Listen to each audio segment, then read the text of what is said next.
le challenge double, boccia et tennis de table. La boccia est une pétanque avec des balles molles qui se joue assis. Il y a deux couleurs de balles, rouge et bleu, et un cochonnet blanc appelé Jack. Deux binômes sont constitués dans l'équipe avec un élève valide et un élève en situation de handicap. Le premier binôme fait un match de boccia. Il s'agit de se rapprocher le plus près du Jack. La première équipe a 5 points. Le match se termine. S'enchaîne ensuite à partir du score de la boccia. Un match de tennis de table en 20 points. Le match se conclut par une seconde rencontre de boccia jusqu'à ce qu'une équipe arrive à 25 points. Le challenge d'orientation, la course au plot. Chaque concurrent a une carte représentant un labyrinthe de plots en couleur ou non selon les compétences de chacun. Les concurrents doivent relever les codes situés sur le plot. Un partenaire peut les écrire à sa place. Une fois le trajet effectué, il passe le relais à son partenaire. Il s'agit de réaliser le meilleur temps par équipe. Un malus en temps est donné à l'équipe si le code trouvé n'est pas celui qui est demandé.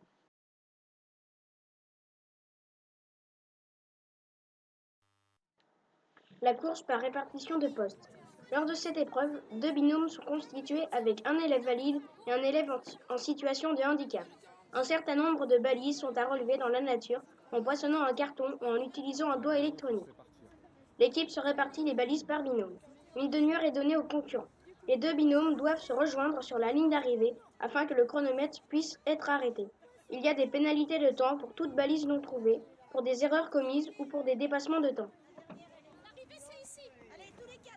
Le challenge artistique, l'équipe doit présenter une chorégraphie collective d'une durée de 2 minutes à 3 minutes 30 sur un espace de 8 mètres sur 8 mètres. Cette chorégraphie présentée devant un public et un jury de jeunes officiels est constituée de figures d'acrosport et d'éléments chorégraphiques. Une entrée, 4 figures minimum, une liaison entre chaque figure et un point final sont exigées. La difficulté des figures est prise en compte ainsi que les procédés de composition. Utiliser la musique est obligatoire. Le challenge athlétique. Chaque concurrent effectue un parcours adapté à ses compétences et tire 3 fléchettes dans 3 cibles différentes. Un échec au tir entraîne un tour de pénalité. À la fin des 3 tirs, il reçoit un carton avec son nombre de pénalités à faire. Il finit son tour après ces pénalités et donne le relais à son partenaire qui enchaîne les 2 disciplines. Il s'agit de réaliser le meilleur temps par équipe. En escalade, le sport partagé, c'est 3 épreuves. 5 voies de difficulté différentes, une voie vitesse, 2 blocs. Selon le type de compensation, la difficulté de l'épreuve sera adaptée. Chaque élève assure son partenaire quand il grimpe. Il s'agit de marquer un maximum de points lors de chaque épreuve. Le run and bike en sport partagé se pratique avec un VTT pour 2 ou un tandem pour 4.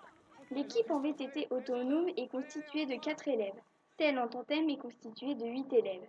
Durant la course, on s'échange régulièrement son vélo afin d'être les premiers sur la ligne d'arrivée. Il faut réaliser au sein de l'équipe 4 fois un parcours d'1,5 km sous forme de relais.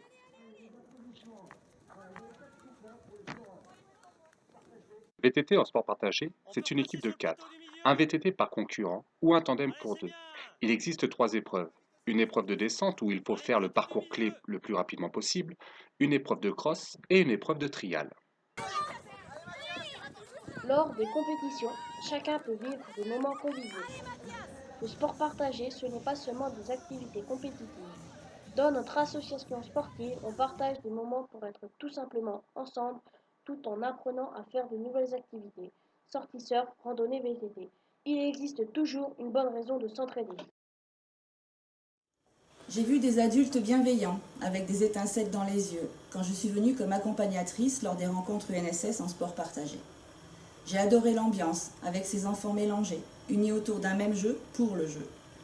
Le sens des mots partage et ensemble prend toute sa valeur. J'ai aimé les regards heureux, souriants et bienveillants de tous. C'est une belle leçon de vie que les enfants nous donnent.